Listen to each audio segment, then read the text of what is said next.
Good afternoon. It's Thursday, the 26th of May, 2022, just after 1 o'clock. Welcome to UK Column News. Your host today, it's me, Brian Gerrish, but I'm delighted to be joined both by Debi Evans and our very own Mark Anderson, who is talking to us from the States, so it's early in the morning for him.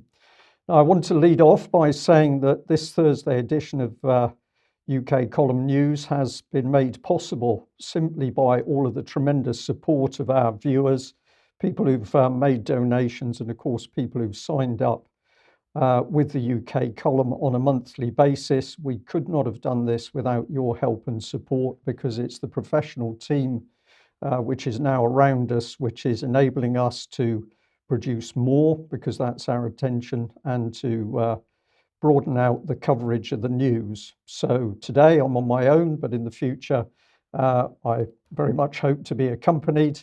But let's get on with today's news and see where it leads us. And we're going to start off straight away by the word peace, which of course is a word which the BBC really doesn't like. And of course they're not using it. So let's have a look at this headline here. How peace is slowly returning to the devastated Donbass city of Mariupol. The strategically vital port city is slowly getting back to normal life after the final Ukrainian forces surrendered. Now, of course, this isn't the BBC. It would never be, because it's talking about getting life back to normal, calming things down, and peace. That headline has come from Russia Today. And of course, if you're living in UK, it's now made almost impossible for you to read any of the official Russian reports because, quite simply, the BBC doesn't like those. So we're going to put peace, the word the BBC hates, across the screen, and we couldn't put it more strongly than that. But let's give you a figure, and the figure is 100, and this is not the 100 days mission, which we've spoken about before in relation to future plans with vaccinations. This is the tragic figure. It's the minimum estimated figure for Ukrainian deaths per day on the war front. Now, a number of people are speaking out about this. I'm just going to add in here that aside from the deaths in a normal war, there will be 6 to 7 people approximately injured for every death. In Ukraine, the number of injured is less because the soldiers either survive or do not survive the shelling. And this is the tragic reality of this war, a war which is being prolonged with the help of the multi-billion-pound BBC and, of course, Western media altogether. The reports are not coming in about the surrenders of Ukrainian troops. And as the reports of Russian progress increases, so we're seeing less and less of this reporting on our own media. So we focused in over the last few days on what we called the disappearing war. And this was a slide which we used a couple of days ago. I'm going to bring it up because I think it does the job very nicely.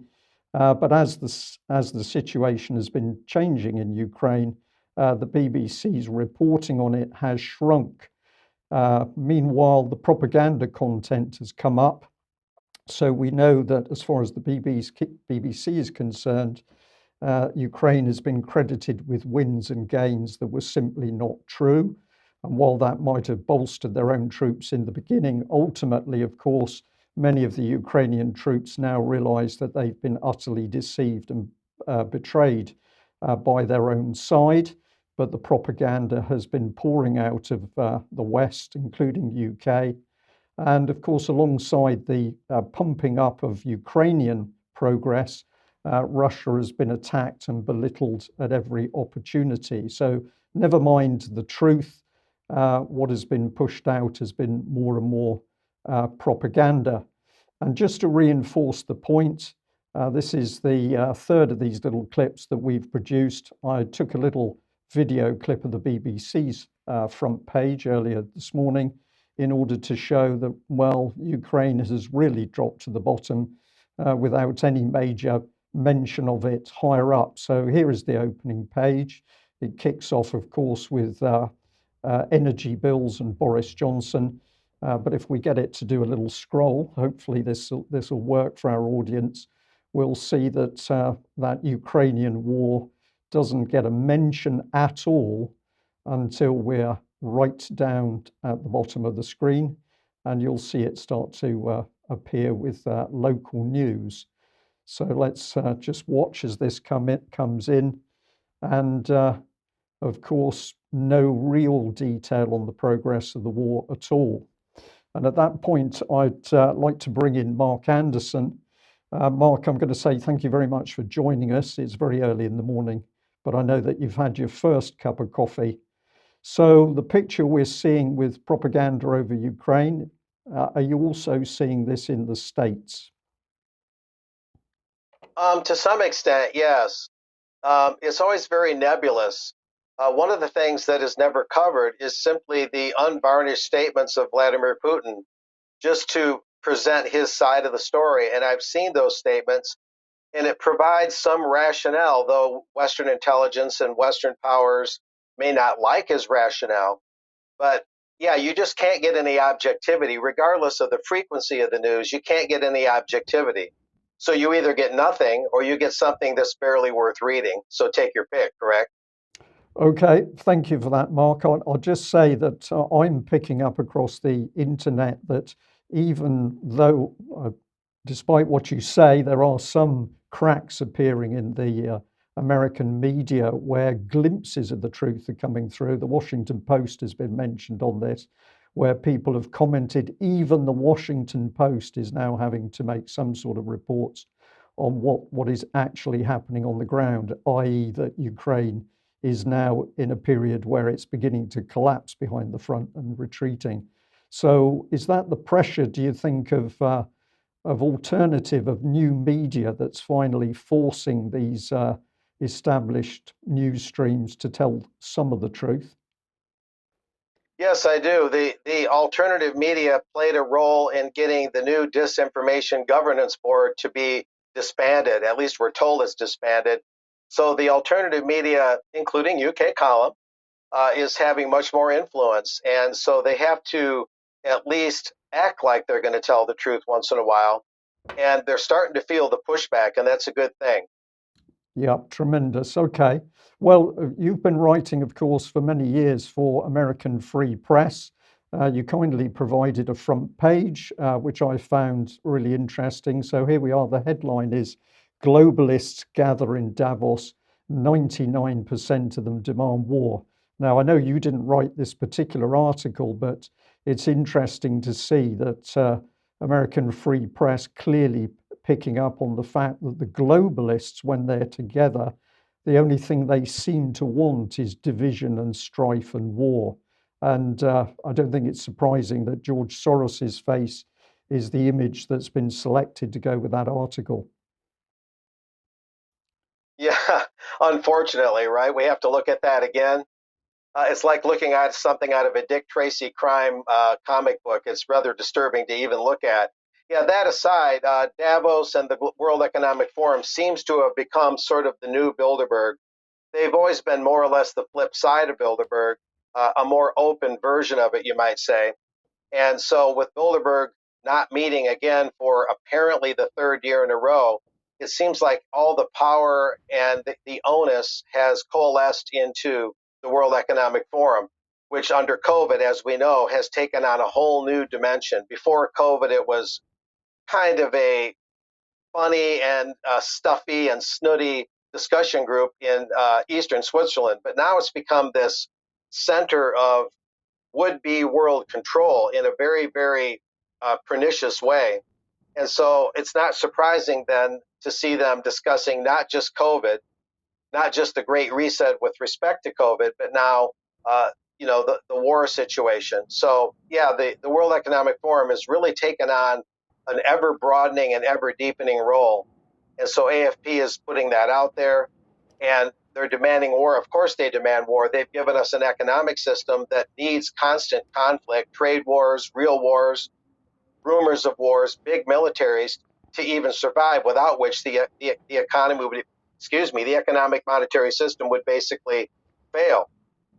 That's the system they gave us, so they run it that way. So yeah, this is indicative of the ever-growing role that the WEF is playing. It's way beyond just the COVID Great Reset now. So there you go. Indeed. So these are the people we really need to pay attention to if we're to understand policies that are appearing in individual countries, because it isn't governments making the policy, it's these pan globalists. And obviously, Davos Correct. is one of the key centers. Now, I'm just going to bring this gentleman on screen. He's General Richard Clark.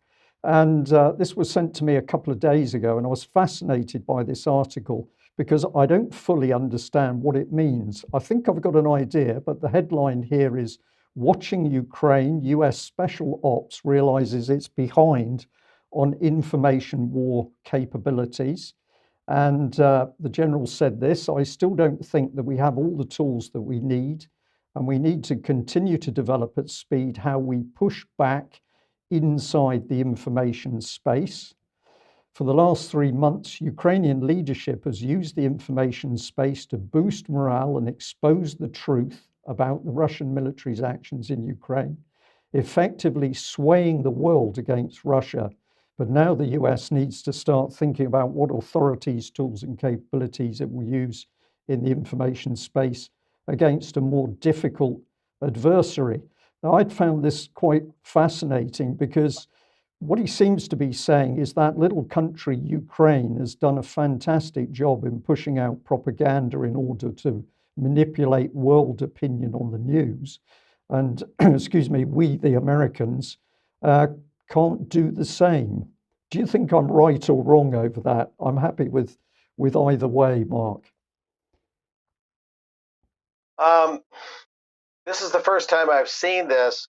Uh, it, it's interesting just in general that the information part of warfare, InfoWars, is being given such importance. It proves the old adage that all wars start with information. The shooting is a secondary thing. Molding the public mind is becoming ever more important. And it's interesting what the people with all the tools and all the money they could ever need at their disposal talk about all these gaps they're having. It just sounds kind of disingenuous at first blush, but it proves how important information is in the very concept of warfare. Yeah. That's why honest news is so critical right now. And Yeah. there's more to learn about this on my end, at any rate. Yeah, I think you've said it all there. I suspect that also he's thinking, well, we can manipulate the information that is circulating around Ukraine and coming out to the world for Ukraine. How would we get about affecting the information that might circulate inside Russia or probably inside China?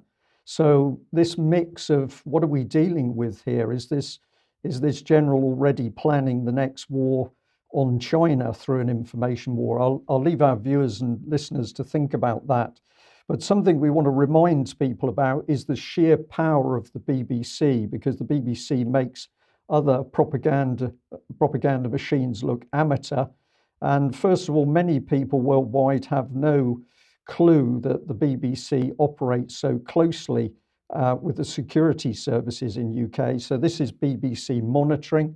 You can go and have a look at the website yourself, but you'll see on this very clearly the big label that they're working with HM government, but also other media, Black Sky, a university, Oxford Analytica, that's a very interesting one, the Bureau of Investigative Journalism and BBC News.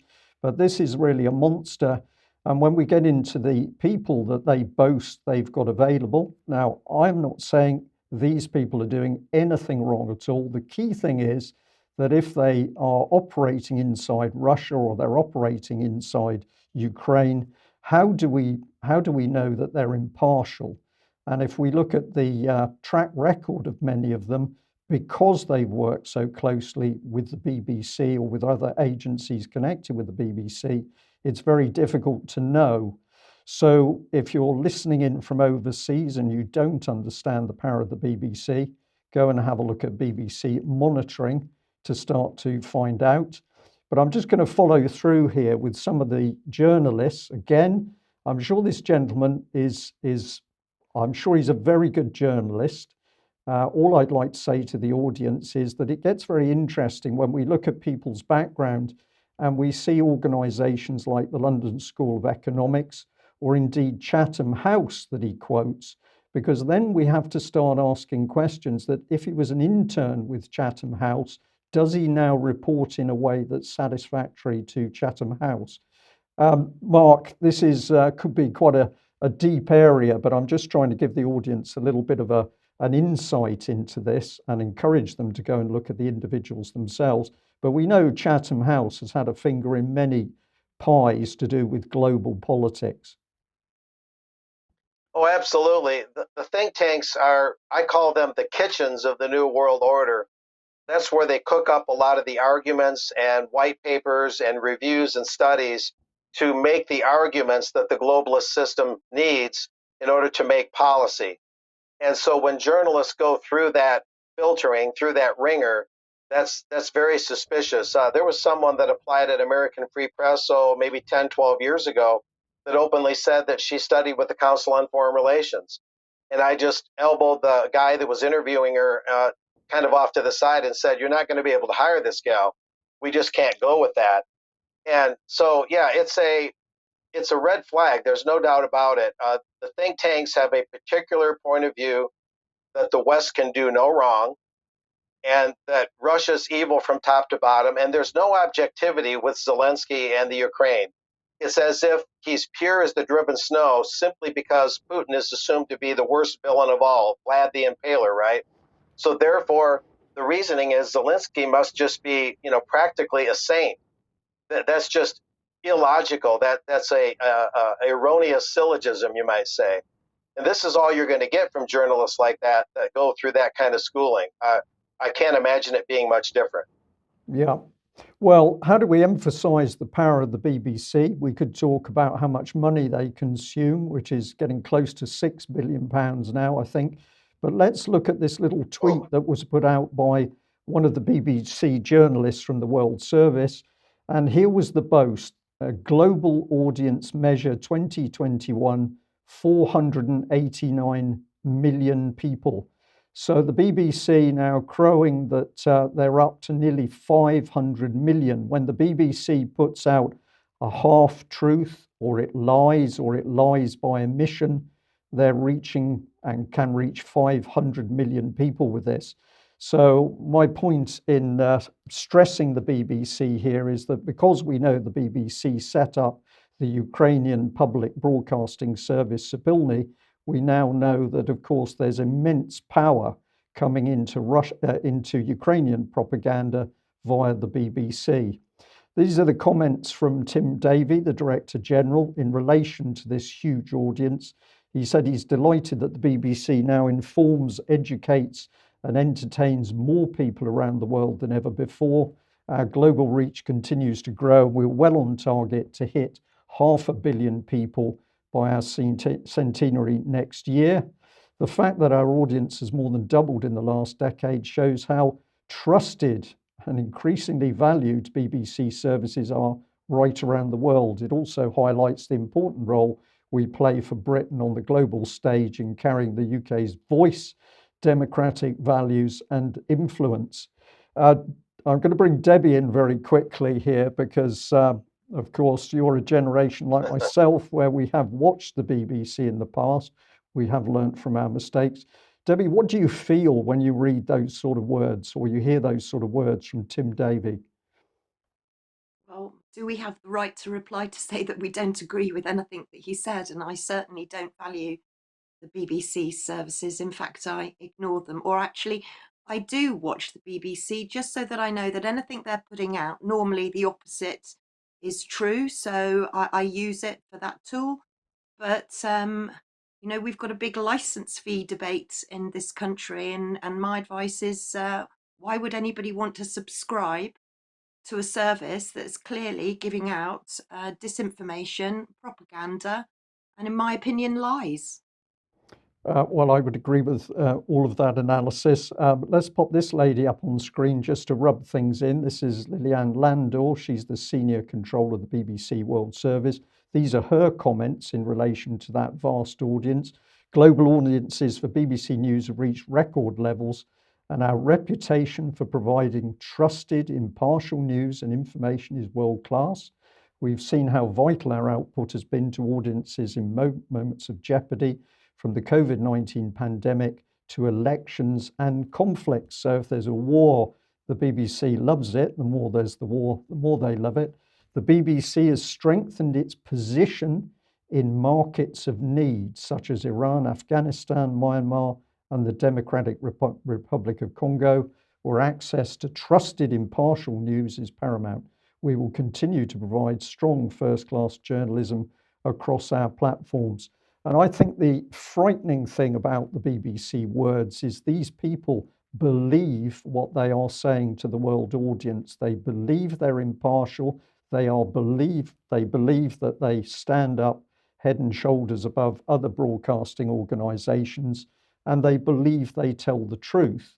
And of course, this happens because they very often are only listening to their own output. But the result of the immense propaganda being put in behind Zelensky is that, as we've said many times, what Zelensky says goes. And this headline, which we also showed yesterday, of course, when he got involved in Davos, what was he really pumping? Well, it was for maximum sanctions on the Russians. It was really hate speech. Because coupled with the sanctions, he wants even more weapons. Now, Mark, I just want to lead on to a really interesting image which you flagged up. It's the Washington Post again, how the Biden administration let right-wing attacks derail its disinformation efforts. Now, UK Column News has actually covered this before, but you'd picked it up, so I'm very interested in your take on this story from inside America, as it were.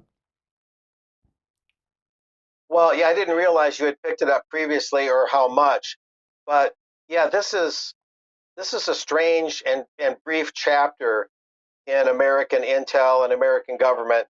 The Washington Post report on this that you're showing itself is, to a degree, an exercise in misinformation, because it says that she became this prime target of the right-wing internet.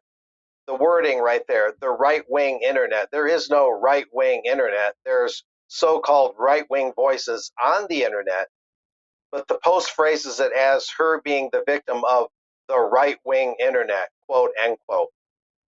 A very misleading use of language. Language is very important.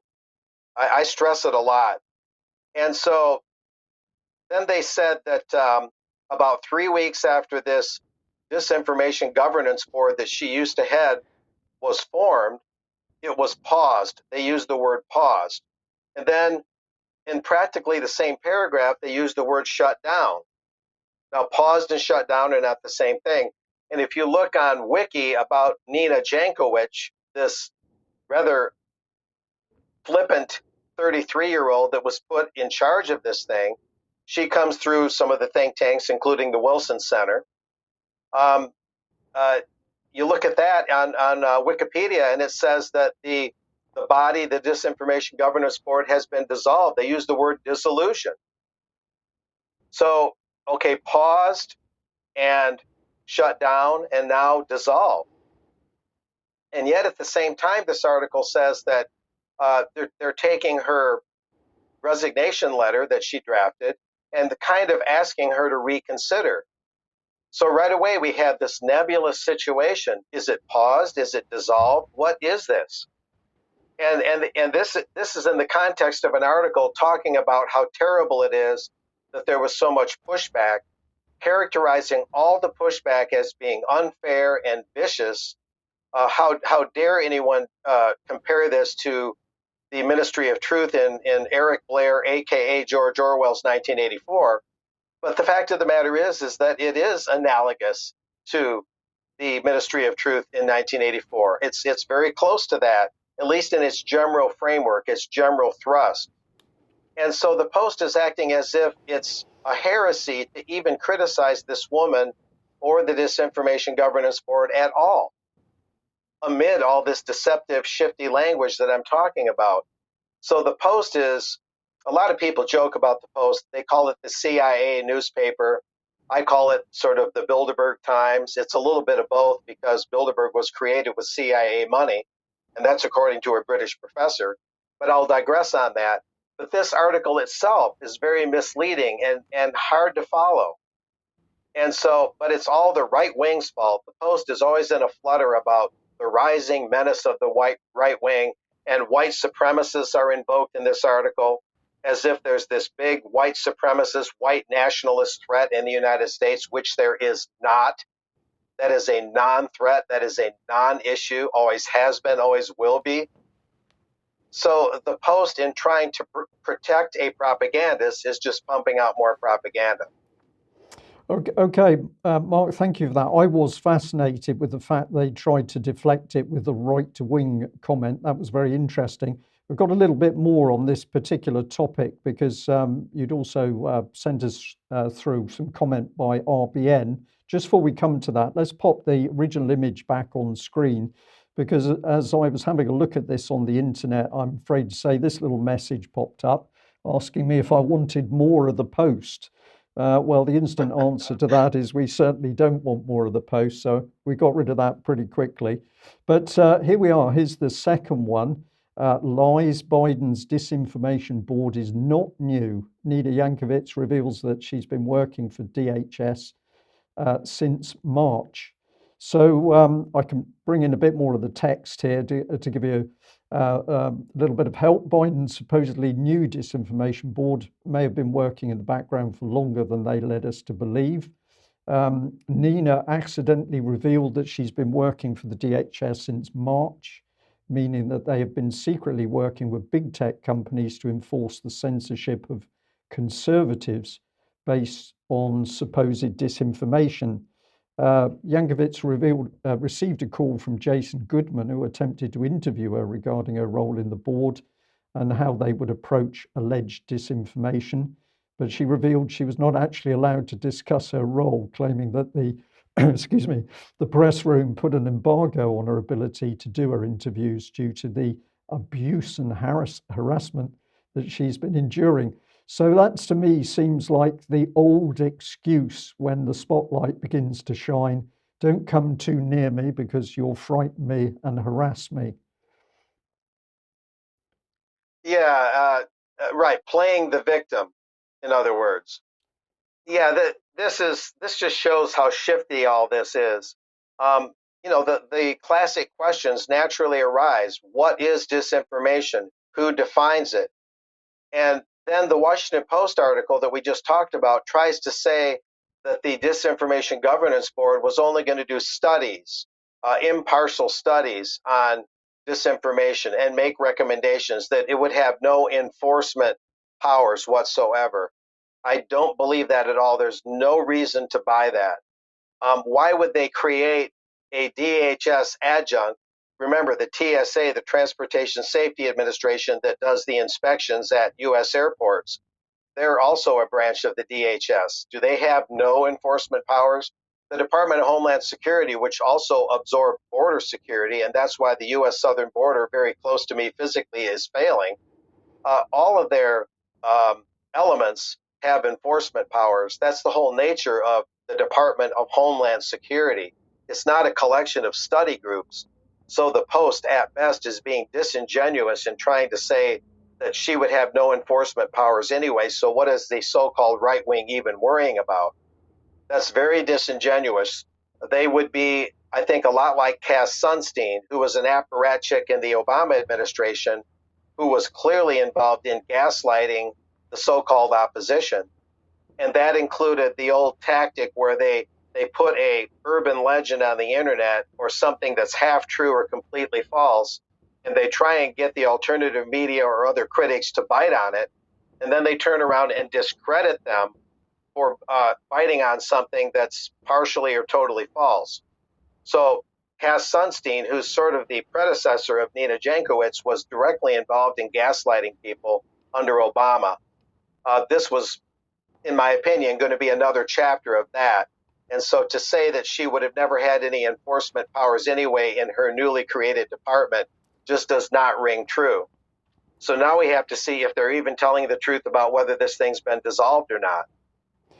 Mark, thank you for that. That's extremely interesting. And Cass Sunstein's name, of course, immediately took me back to the fact that this American expert was used to help develop the behavioral insights team applied psychology in UK. So I've got a number of publications where I can look into some really excellent research by university professors who've been studying the application of political applied psychology. And Cass Sunstein's name comes up time after time. He was one of the people working in the background. So I would agree that when you see names like that, there's something very dirty going on. And Debi, if I can just bring you in on this, because of course yesterday we mentioned very briefly that we're now seeing psychological experts unleashing what they call social media vaccinations as a means of using applied psychology to help spread positive message or political positive messages across the internet. I don't know whether you'd just like to give us a little bit of a recap on that. Yeah, well, of course, this goes back to the Cambridge Social Decision Making Laboratory in Cambridge, where Sander van der Linden, who runs it, has devised this go viral game to vaccinate the population against disinformation by giving them a little dose of disinformation. So we've almost got a psychological operation going on within a psyop. And of course, we looked at Mariana Spring yesterday and how the BBC and the media, mainstream media here, were also being almost groomed by this go viral game and in vaccinating people, or they called it vaccinating, inoculating people against little bits of disinformation so that they wouldn't take any notice of them. So yeah, it's It's a pernicious. minefield, and the behavioral insights team, Susan Mickey again, and we could go into the whole of the Spy B team in great depth. Yeah. So overall, when we come to it, we've got the power with the globalists as we're seeing at Davos, and then one of the key tools that they're using is the applied psychology, the battle for our minds. Well, if we want to cut through that type of manipulation, then we need to be looking at as many sources as we can. And I'd just like to bring this, I'm going to call him a young gentleman up on screen, Wyatt from Defence Politics Asia. Now, he's been doing a lot of in-depth analysis of the war in Ukraine, using maps, very considered analysis and showing the sources that he's using to build up the maps. But he did a special a couple of days ago, which I want to bring to people's attention. This was what I believe is an outstanding and simple analysis of the Ukraine war and the balance of power. So he looked at understanding the balance of power, Ukraine-Russia geopolitical conundrum, current war situation and projections, prerequisite to cessation of war, peace negotiations, post-Ukraine war realities, considerations for Italy and Europe. Now, if you want to go and have a look at it, there's the link through on the internet. But I found this a very short, very clever, and very astute analysis, which people might like to go and have a look at. And I'm not solely pushing this gentleman. There are many other people doing some very good research on the Ukraine war with maps. But in this case, I thought that this little video clip is really tremendous. And I'll say it starts off very, very simply, so don't be put off by the images that come up first of all on the screen. Do have a look. And I'm also kind of, to balance this out, going to come back to some other sites that are putting out some very good information at the moment. The Dreisen report I've mentioned before. That's got some very good articles about armaments that have been pushed into Ukraine. But also, if you don't know anything about the Russian hypersonic missiles, There's a particularly good and very detailed article on the Dreisen report. Plus, we have a gentleman broadcasting as the new Atlas, giving some really good analysis. And the bottom right there in the darker colours is a gentleman who broadcasts under the title I, Earl Grey. And he has also been doing some very, very good, very astute analysis, which I think we are delighted to encourage people to go and have a look at. Of course, make up your own minds, but of course, the more good alternative sources that you look at, the better the chance that we're going to get down to what the truth is, what the facts are on the ground in Ukraine. Well, let's do a little bit of advertising for the UK column. And I'd like to say, once again, a big, big thank you to everybody that's been supporting us over the years. Many of you have been saying on quite a regular basis, please will you do more news programs each week? We've wanted to do this, but we couldn't do it until we had a sufficiently broad and capable team. That's now started to happen. And it's your support that's created the UK column. So we're going to say a big thank you. We're also going to say if you haven't got your hoodie yet or some of the other gifts in the UK column shop, then perhaps you'd like to go and have a look and support us by making a purchase. Please share the information we do, what we do in order to get the information out. And once it's up on the UK column website, we're delighted if you do whatever you feel is necessary to share it with other people. The only thing we ask, of course, is that you give UK column a mention for the material. And I just want to stress this button, which is there on the website, but by pressing a simple button, you get the opportunity to join UK column, and it is just £3 a month. So if you're not already a paid up member of UK column and you want to support us into the future, then press that button and join the community. And of course, that will also allow you to see UK column news extra, which we're unable to do today, but most of the other news broadcasts we're doing are coming out with an extra afterwards. And we've been advertising the Quest for Open Science with Nick Hudson.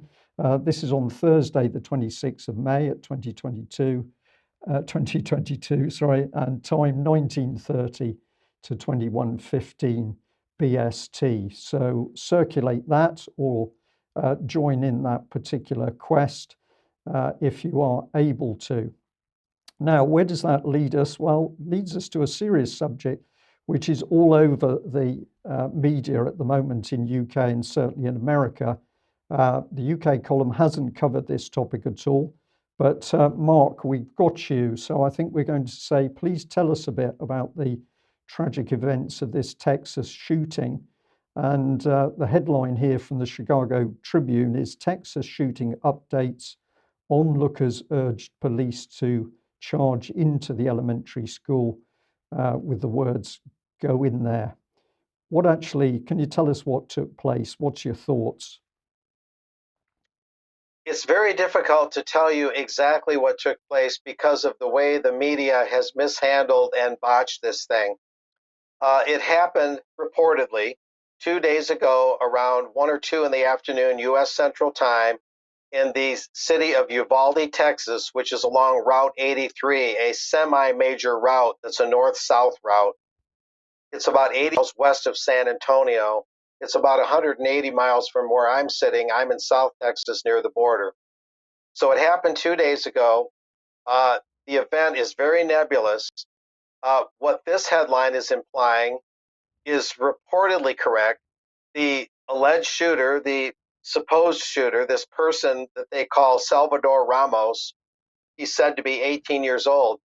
The difference here with most of these other shootings, I'll put that in quotes, is that the police already had him as a murder suspect, and that's why they were chasing him. They chased his Ford truck in the direction of the school. It happened to go, right to the school, and it apparently rolled over or crashed in a drainage ditch type thing right across the street from the school. So what's interesting is the police were already there when the reported assailant was on school grounds. It's not like shots rang out of the blue and the police were called and they had to drive all the way to the school to respond. And of course, typically police are they're cleaning up what we're told is carnage, and they can't be there to protect anyone proactively. But this time they're right there, and they're said to have a shootout with this 18-year-old. We're supposed to believe that this guy was able to outgun the police after his truck crashed, and that he got out of the truck, was outgunned them just valiantly, and was able to enter the school relatively unscathed. Nobody among these police marksmen, they practice their target shooting all the time. They've got all the best weapons. None of them were even able to put a bullet in his leg or something to, disable him. So he goes into the school, and then we're told he had time to shoot 37 or 38 people before the police could intervene. That's supposed to be 19 students dead, 2 adults dead, and 17 wounded who reportedly will recover. And this is after stories that led up to this point that said 2 dead, 15 dead, 14 dead, 21 dead. I guess 19 plus 2 is 21. But the numbers actually went incrementally up, even though he's supposed to have shot everyone in a single classroom, we're told, even though that was not always the story. At first, we were told he rampaged through the school through multiple classrooms. Suddenly, the narrative was he shot everyone in a single classroom. And then there was an intermediate story that there was 2 classrooms connected. And then there was also the story that he had a pistol and maybe a rifle. Then it went to pistol and a rifle. Then it became only a rifle, an AR-15, as even Texas Governor Greg Abbott said. Then we're told, get this, and I'm not making this up, the governor said this and the media said this, that some of the kids were shot beyond recognition in this short amount of time, so much so that they needed to have DNA testing to identify the students, which is categorically not believable. There is nothing believable about that, and much else here. You have shifting details. You have shifting numbers. At first, they said that the shooter was detained and that there were 2 dead early on. Okay, either he was shot dead or he was not by police. Okay, it can't be both. Either he had a rifle and a pistol, or he had either one, or maybe he had neither. I don't know. Everything about this guy is very tentative. So you see what we're dealing with. You're dealing with a media culture that just shoots from the hip, pardon the pun, parrots what the government says, no matter what the source is, without checking it out, takes things that just don't sound believable or credible and just throws them out there. And so people don't have a solid grasp of exactly what happened. And yet in Washington, Chuck Schumer, of course, the Senate Majority Leader, he's the New York Democrat, is categorically calling on more gun control and more anti-Second Amendment measures amid all this nebulous reporting, amid all this uncertainty. So this is what we're dealing with here. I'm going to be calling the local Uvalde paper, which is a weekly, which interestingly did not have anything posted as of yesterday, and see if they're going to do a more rational job. I'm going to talk to them. I used to work for local weeklies in Michigan and Indiana, weeklies and dailies, and see if they're dealing with all these contradictory points of information and how they're going to report it. But this is what we're dealing with here. All sorts of drama, all sorts of policy pronouncements, but nothing firm and solid on what happened. And yet, Mark, with a tragedy like that, let's just accept the basic report. With a tragedy like that, you would expect the facts to be very, very clear, very, very quickly, because of course the bodies are the evidence. So quite remarkable that this one appears so difficult to see what was actually happening. And I'll be very interested in your subsequent report after you've done your investigations. But not surprisingly, many people in our chat box today are saying, well, at the end of the day, we know what will come now, which is a mega drive, a big drive to get guns off the American people. And are you starting to see that backlash occurring already? Yeah, especially at the U.S. level. There's a lot of vitriol being spit at Texas itself because it's one of the most open states for carrying a firearm. So there's a lot of opprobrium coming down on Texas. But really, this is as much an attack on the First Amendment as it is the Second. There's all this conspiracy candy put out there, in other words, things that just don't sound believable. And it tempts people like the Mark Andersons and Brian Gerrishes of the world to seriously doubt what we're being told. And we should seriously doubt what we're being told with such imprecision, so much nebulous information. But then the minute you say something like this doesn't make sense, that doesn't make sense, the sources are no good here, the sources are no good there, you're automatically accused of being a mega conspiracy theorist when all you really are is a Columbo or a Sherlock Holmes asking why things don't add up, asking why the numbers keep shifting, asking why things just don't sound believable in the time frames or circumstances we're given. So they're just baiting people. They're setting up this tinderbox to come down on free speech as much as they would come down on the Second Amendment. So both the First and Second Amendments are imperiled here. It's It's interesting that the Information Governance Board or the Disinformation and Governance Board that we just talked about is not going right now, is not happening, because if they were, they would already be at work, because this happened only 75 miles from the border, and the border is one of the DHS's, main focuses. And so the Disinformation and Governance Board would be going full tilt if it were not dissolved, as we're allegedly told. Yeah, okay. Thank you for that analysis. And just one more brief comment on this one, but it was another article from American Free Press. Green Beret victim of FBI Randy Weaver dies.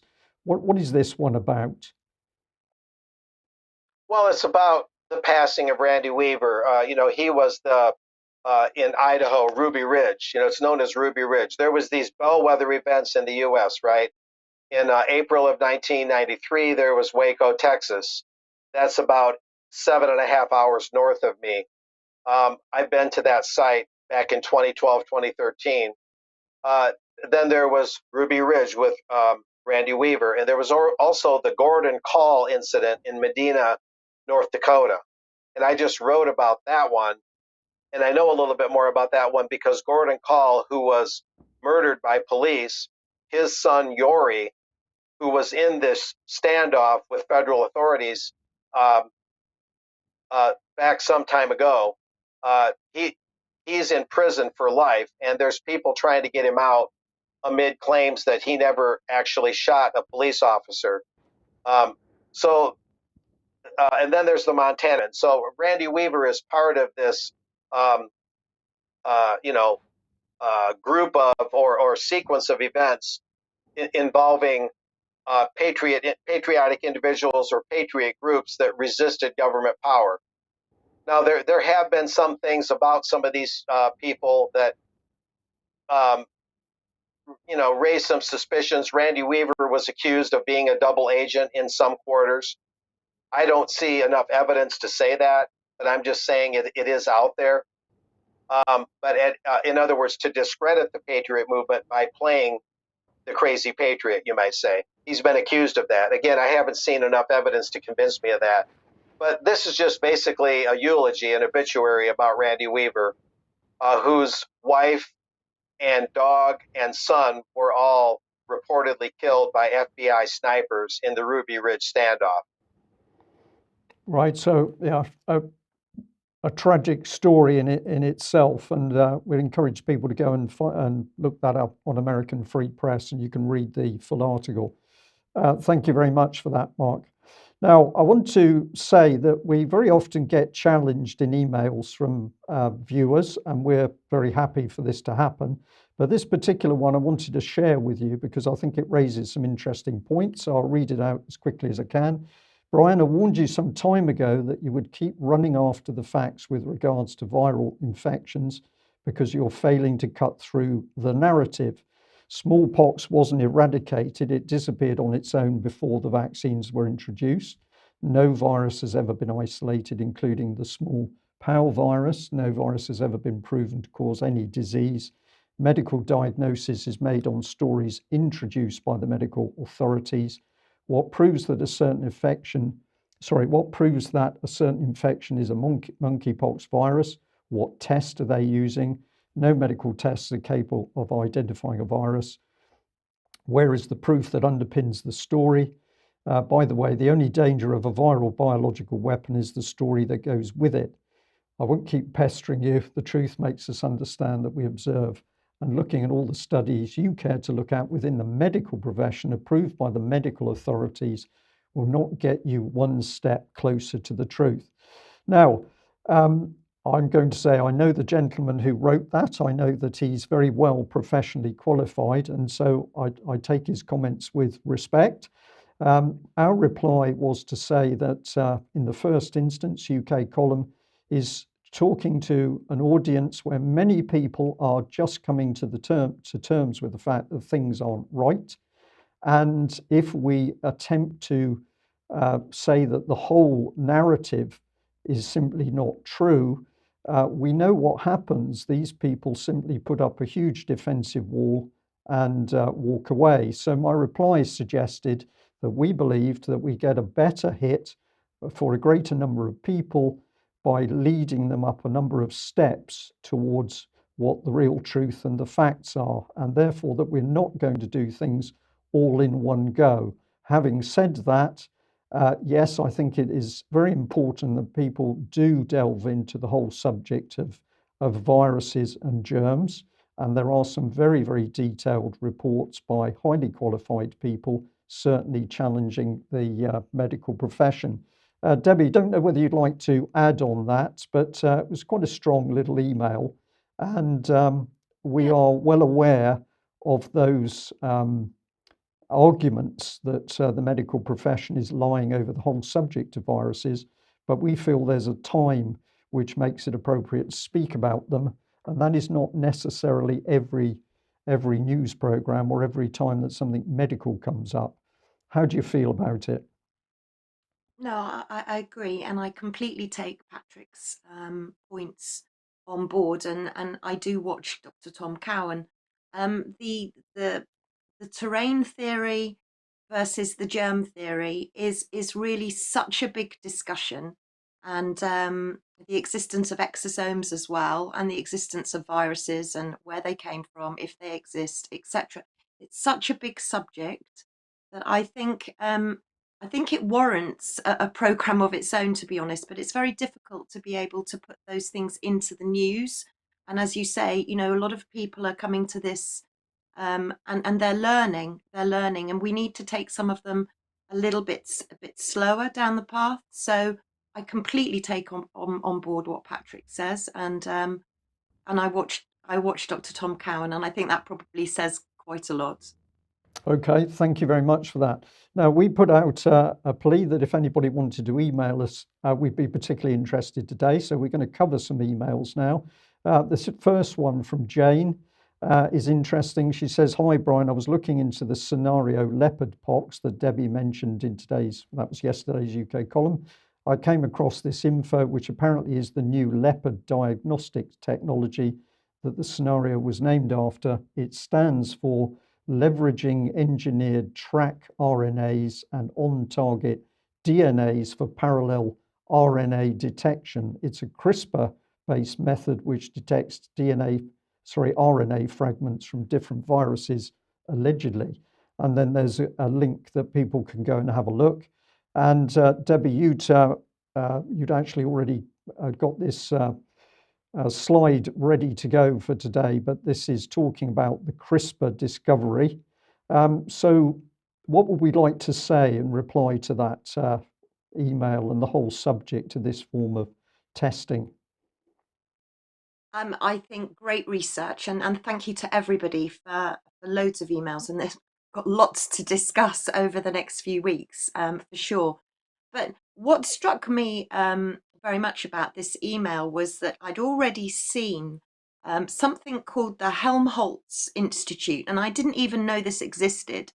It's the first institute of its kind worldwide, and it researches RNA infection. So this is the Helmholtz HELMHOLZ Institute, and like I say, it's looking at diagnosis, early diagnosis, and harnessing RNA in medical diagnostics, specifically cancer as well. But this leads us on to sort of, what is going on behind closed doors and what aren't we seeing on mainstream media. And this is one of the institutes that, to be honest, I hadn't discovered. I'd only just discovered, and it tied in very nicely with our viewers' emails. So thank you very much indeed for that. The other thing, of course, we can say is that this proves the power of our viewers doing their own research, because, of course, if we have thousands of people who are digging in and researching, it is truly amazing what data comes to the surface that UK column team on their own will simply not find. So if we can motivate as many people as possible to dig into any of the subjects we're reporting, that would be wonderful. Now, this is one of a number of emails that has come in to us from a person called Wayne, and tells a story which is pretty sad. And the ultimate result is that it points a finger at Jeremy Hunt and how so-called vaccine safety is being handled in this country. Let's have a look at this first one. And this is an email between the person and the Health and Social Care Committee. It was back at the 31st of March this year. The subject was vaccine safety. And it says, hello, a request to look into vaccine safety due to large numbers of people being injured by their jabs, including me. Jeremy Hunt made mention of looking into cases of vaccine injured in a recent conversation, so I request you follow up on this, please. I had brain tissue damage from my AstraZeneca vaccine, February the 22nd, 2021, and it was noted as being linked on my hospital discharge papers after 11 days in hospital. The prognosis was that I'd develop an autoimmune disease in my near future, with mention of MS and dementia by 2 separate consultants. Further MRIs have also been carried out, as I do suffer serious neurological issues like migraines now, hypertension, which is a known side effect of the jab, fatigue and pain. I've battled back to some better form of health last year, finally, but I've had to stop working as fatigue and migraines continue to plague me. So this person wrote off to the Health and Social Care Committee to see how they could help. That seemed to be their job. Let's look at the reply here. The reply back from the committee on Monday, April the 4th. Dear Mr. X, thank you for your email. The committee currently has a full programme of work, but I save your email for consideration the next time the committee meets to discuss its future programme of work. Kind regards, James McQuaid, the committee operations manager. Now, there's a few more emails to come and we've got to move quite quickly, but Debbie, my feeling after reading that brush off was, what a disgrace. Well, there were some other words as well, but we'll say what a disgrace. Oh, I'm incandescent, and this is very brave of Wayne. Thank you for sending this, because Wayne isn't alone. I know of other people that have written to Jeremy Hunt, bearing in mind his patient safety group, bearing in mind all that he promised me on record, and said that he had also serious concerns about the COVID-19 vaccines. And yet clearly he's playing lip service. I gave him the benefit of the doubt, and he promised me he would take this to the next committee meeting, and he hasn't. And now he is stonewalling his own constituents, people that are writing the most polite, measured, factual emails, asking for help, and he is sending back a reply from somebody else, not even from him. And he has since followed that up, and he's been stonewalled again. Well, you're And right. this is from the man that's going for leadership, maybe. And apparently he was cycling away from a reporter running down the street this morning because they were asking if he's going to go for the leadership, if there's a leadership contest. I'm incandescent, Brian. Right. So let's reinforce this by going on and showing how the email chain developed. So this is the next one. So Wayne writes back or emails back. He says, "Hello, Mr. McCabe. I wonder if there's been a further meeting to discuss vaccine injured people like myself. I point you towards my letter above stating my injury I got from AstraZeneca vaccine.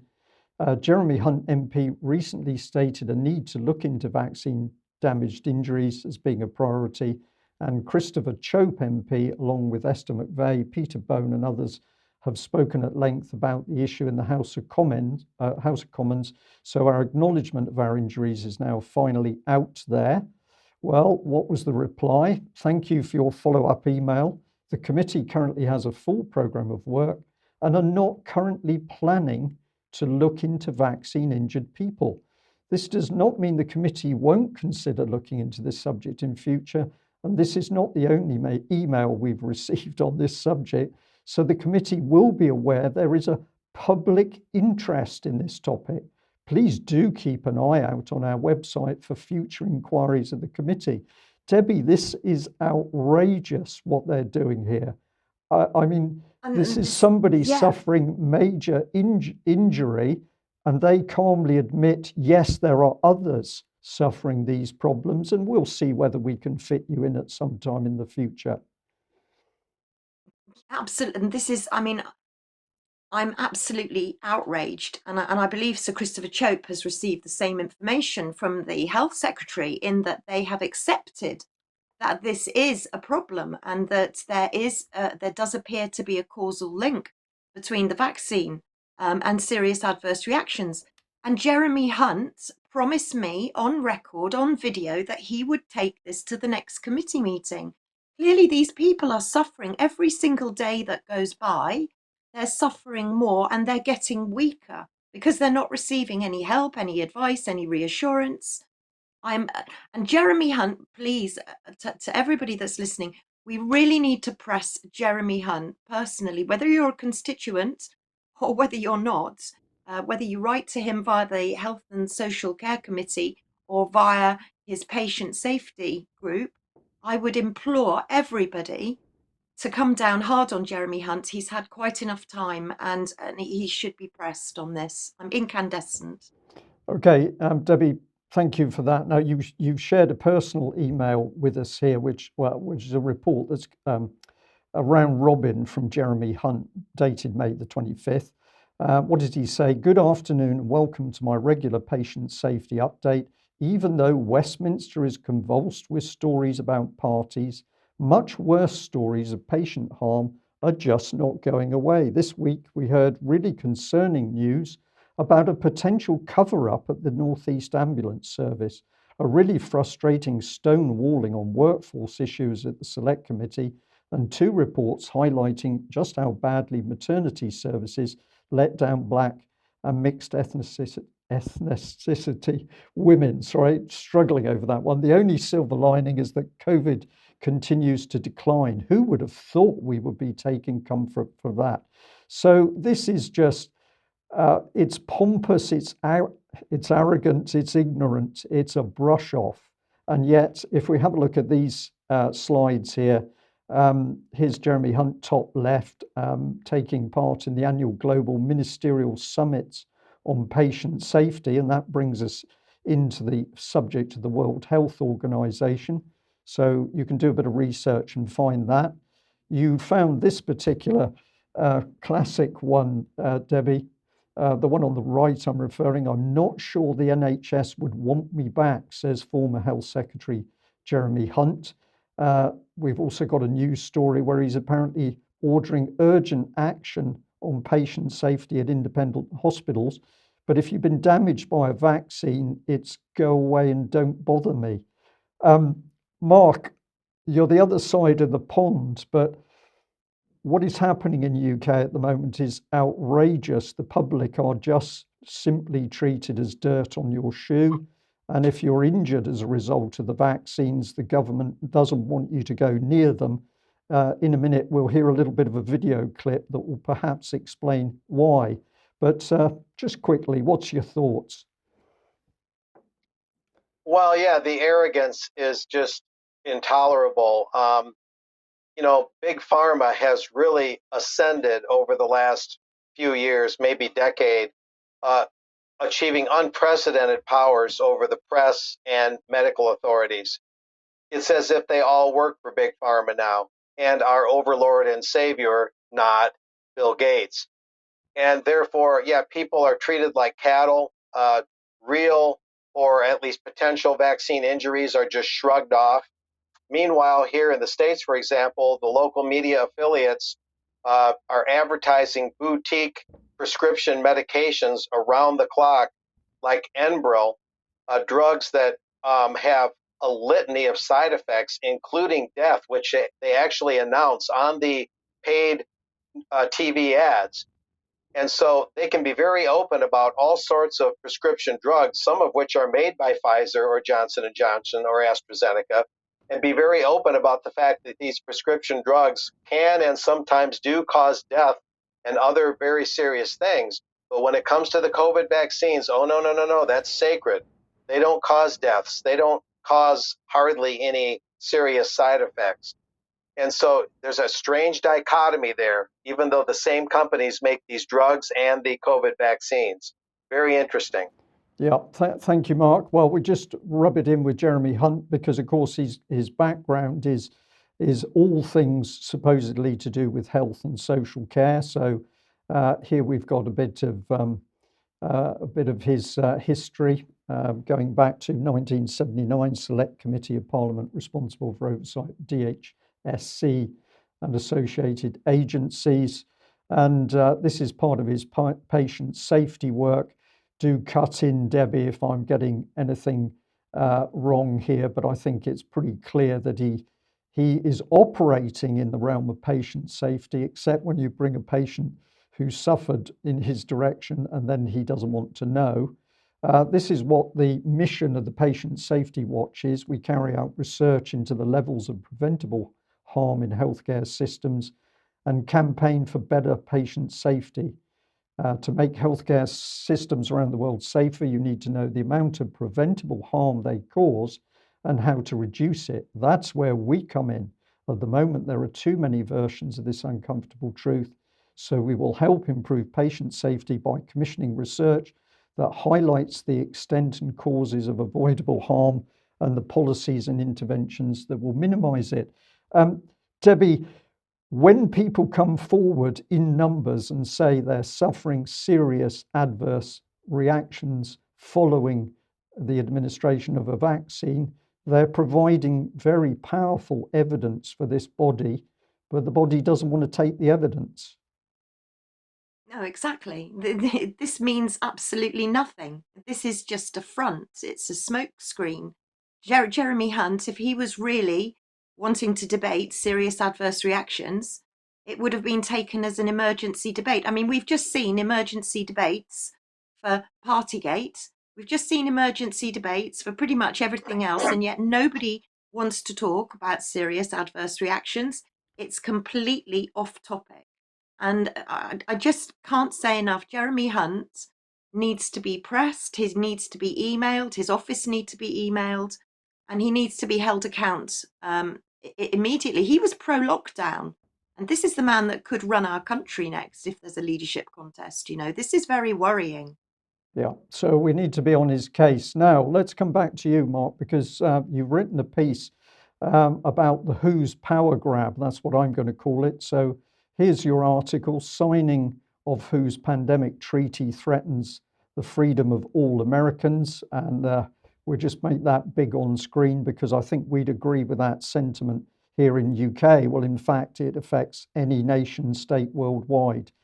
Tell us a bit about what you've discovered and what you're stating in your article. Well, keep in mind right now, Brian, and I'm reading from my article. You can still see me okay, right? We can see you. Okay, yeah, just making sure that I switched screens on my end.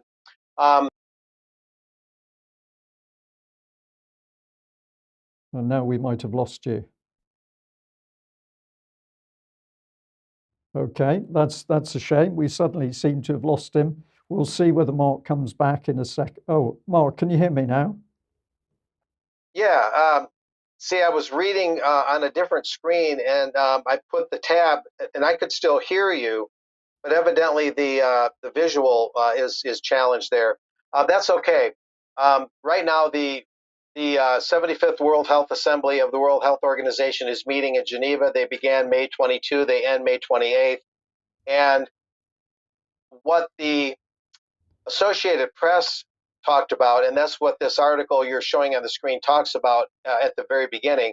The Associated Press came out with a fact check trying to debunk anyone that claims that the World Health Organization is going to get more national authority surrendered to it, so it becomes eventually an overlord over its member states. So the AP Association, that very old wire service, is basically trying to discredit anyone who's worried about this. But what I'm talking about in this article is that if you only read certain documents, like a particular World Health Assembly WHO document that actually contains some of the amendments to the international health regulations that the Biden administration brought out early this year and is promulgating in the WHO system. If you only read the document by the WHO about those amendments, and you only read the White House statements about those amendments to the international health regulations, then you might not see much in the way of evidence that the WHO is going to be much more empowered. However, what I found was if you look a little broader and deeper, including the independent panel for preparedness and response in particular, which this article also talks about, then what you see are rationales being made to empower the WHO. And in fact, the White House statement I just mentioned does actually use the words strengthen the World Health Organization. And the other document I mentioned that the Associated Press was referring to, again, even though there's no smoking gun evidence of empowering the WHO, still talks about strengthening the World Health Organization. So it's not as if those things are absent of those things. But when you look at this independent panel I mentioned, which is co-chaired by Helen Clark, kind of a ubiquitous globalist and the former New Zealand Prime Minister, and you look at all the different things it contains, such as the proposal for a world pandemic treaty and various rationales to justify strengthening the WHO. And if you take it in its entirety and you look at everything as it compiles, then you see that there is a push to empower the World Health Organization. And that can't help but come at the expense of national sovereignty at some point. And Bill Gates, I think we'll talk about it in a minute, is talking about his new germ organization. What a cute name, right? And having a WHO connected, active, go-to, you might say, ambulance crew in a way that would almost be like a weapons inspection team and would go from country to country and would even be stationed in various nations to help national authorities respond to current and future pandemics. And what's larded throughout all of this is the distinct anticipation and expectation that there's going to be new pandemics.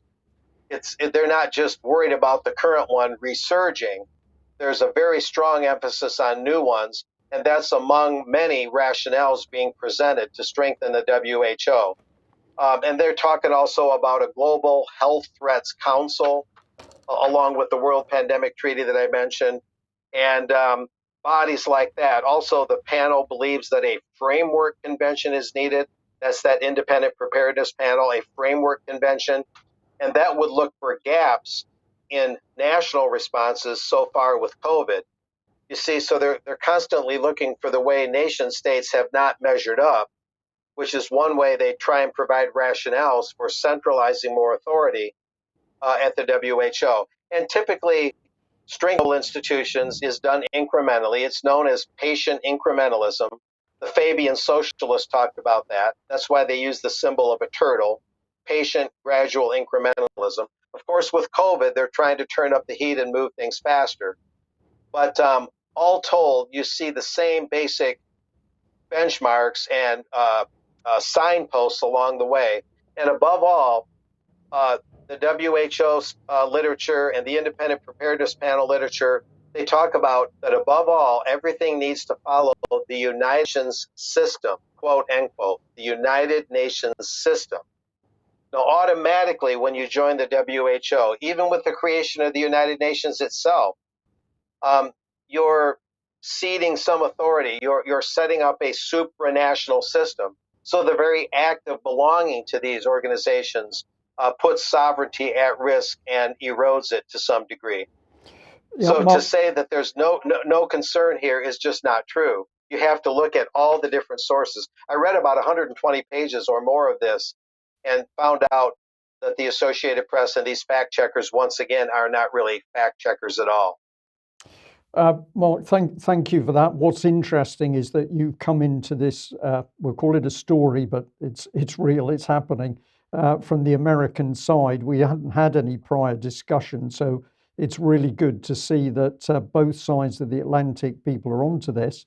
And I just pop this up on screen because Debbie picked up on the fact that Steve Baker was asking some questions about this WHO treaty.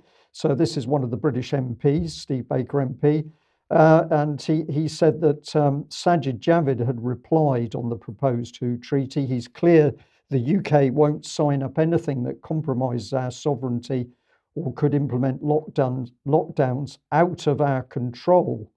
Well, that's pretty interesting. And this one, I think this is his actual reply. Debbie, I can see you nodding, so I'll expand this one on screen. So Sajid Javid said, we're clear that the UK would not sign up to any instrument that compromises the UK's sovereignty. That includes any instrument which compromises the UK's ability to take domestic decisions on national restrictions and other measures. On the contrary, our support for a new pandemic instrument is intended to strengthen our ability to prevent, detect, and respond to future health threats without the restrictions seen in the COVID-19 pandemic.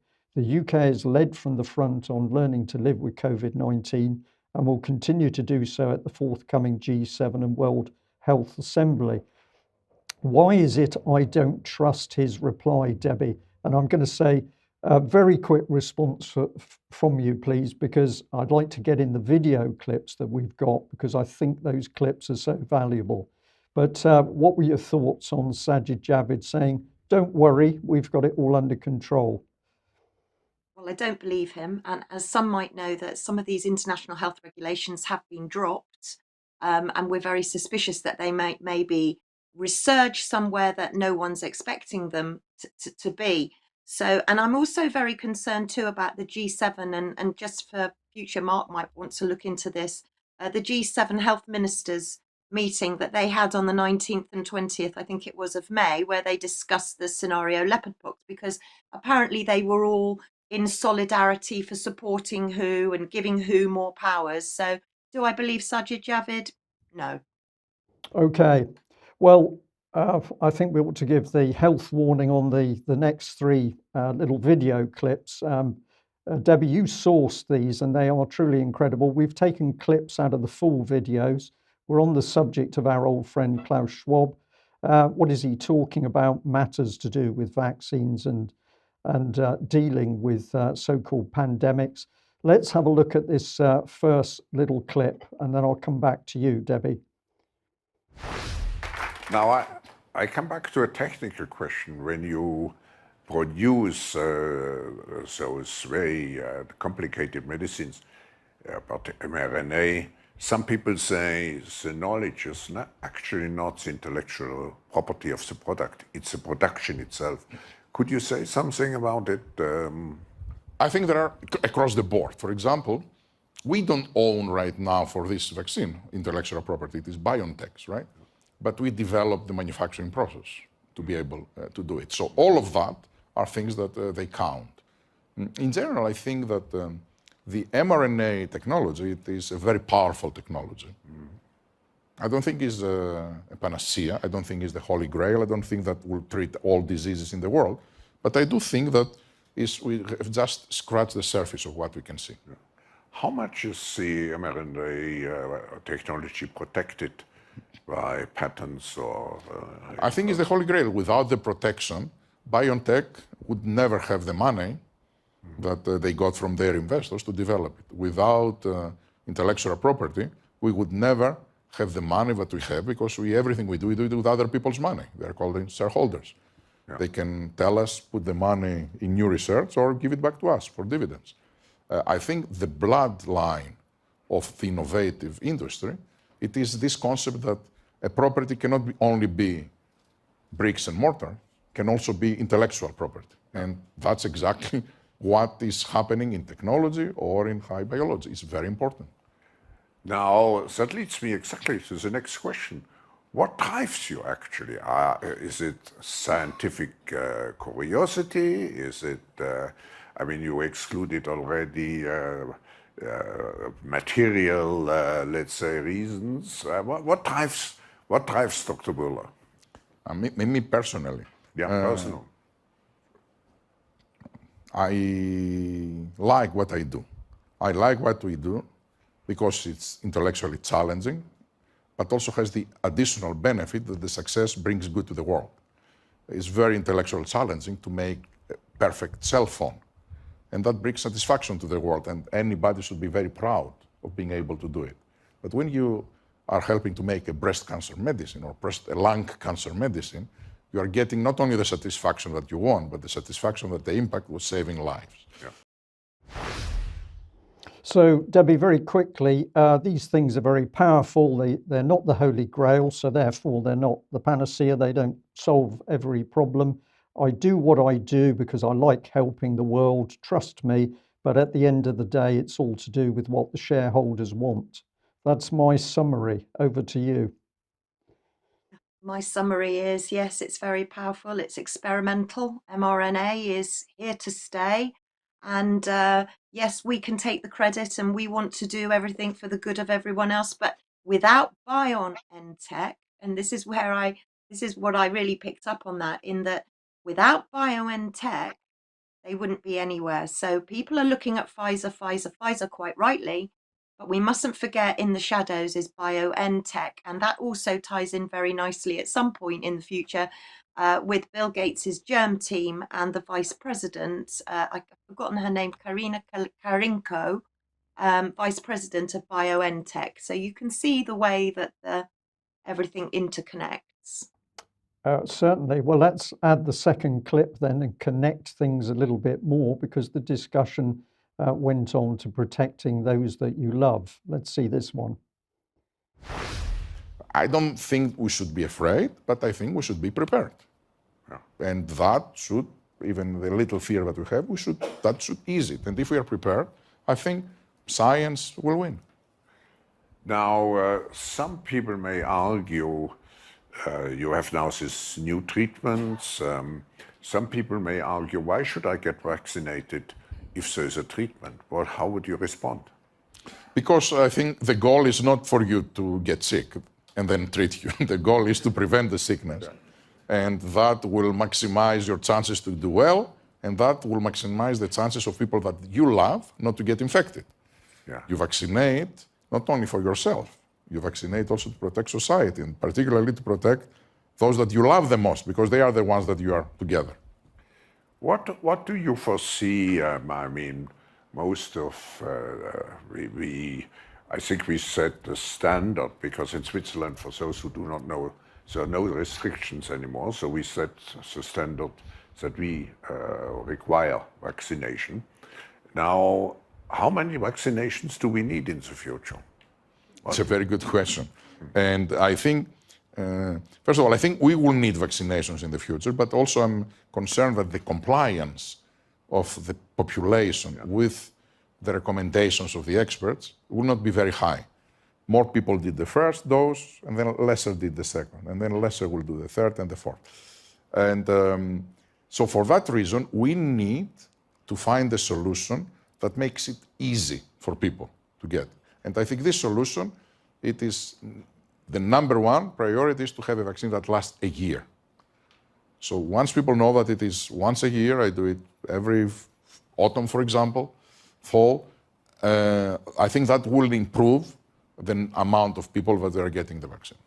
And I think there are also certain attempts to combine it with a anti-flu vaccine. That is another very good way to make it, to improve compliance. If someone thinks that I'm going to go to the doctor or to the pharmacy, but at least with one shot I will get two, flu and that also will increase the number. So these are the things. It's very difficult to improve the efficacy right now. It's very, very high. But what you can improve it is how convenient it is and how can last the efficacy for a longer period of time. So, Mark, very quickly, the efficacy is very, very high. We don't provide any evidence to prove that, but we're going to claim it. But what we know we want to do in the future is to get a big super vaccine with a multiple of ingredients into your arm once a year. Are you on board? No, he talked about as if a vaccine lasting 1 year would be some big achievement.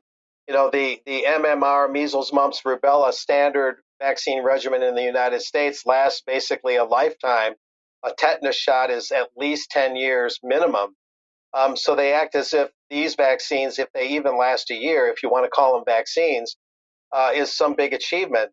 And you did get those letters to the editor, those letters to you about, questioning the nature of viruses and all, and that's good and well. That's something to talk about down the road. But one thing we do know is that you don't necessarily need vaccines to have immunity. I mean, everything from lysine, which is an amino acid type thing, to vitamin C, to zinc, to a good diet, better rest. Down the road, a lot of grandma's remedies, you might say. There's dozens of things that one can do. Breastfeeding babies. Why are we so worried about formula shortages when a lot of baby formula is not even healthy? There's all sorts of things you can do from childhood on up to boost immunity where you would never need hardly any, if any, vaccines. But they don't want to talk about that. They want to talk about vaccines are really the only way to go, maybe a little bit of therapeutics and treatments. They want there to be this medical treatment monopoly regardless. And follow the science, as he said. Well, I'm watching the clock. We'll do the last clip because the last clip says what these people are really worried about. And if you want some good news, stay with us on this clip and then we'll just come back briefly to say goodbye. So let's listen and watch this last clip. When you get the conditional approval or preliminary approval, who is actually carrying the risk and the liability if something is happening? I mean, if it's not working out well. Most countries, they identify that. In the US and in Europe was always clearly identified, so they are taking the liability if there are lawsuits, for example, against that. So the government is taking the liability? It is. It was some issue with the US and Europe were ready for that already, but I think most of the issues were with some countries that were not familiar with that. Yeah. We took what was our concern with the vaccine. It's not with any other medicines. For example, now we don't ask anyone to do anything on liabilities, but with the vaccine, that we knew that there is a very fanatic group of anti-vaxxers that will go after us no matter what. They will claim that the sun didn't go up because people were vaccinated, and that created issues with the crop, so I'm suing you. And one thing it is to sue you in the US, another thing is to sue you in a country where the legal system is not up to that standards, or in Switzerland, right? So I think that's behind us. Everything went okay, and now I think we can move on. Well, there's unbelievable arrogance. Everything went okay, never mind the millions of people registered via VAERS or the MHRA system in the UK for vaccine adverse reactions, including death. We did okay, but we're really worried that if we're not in a a legal system where we know we'll be defended, we could be in trouble. And really, we're very frightened of the anti-vaxxers because they could come after us. Debi, we're on the stops for time, but what would you like to finish on with regard to that clip? Well, I would encourage everybody to go and watch that clip of Klaus Schwab and Albert Bourla. The whole, it's a half an hour of, it's unbelievable. But I mean, we're looking at compliance, we're looking at normalizing vaccines, and we're looking at, in my opinion, creating illness, creating it in order to prevent it.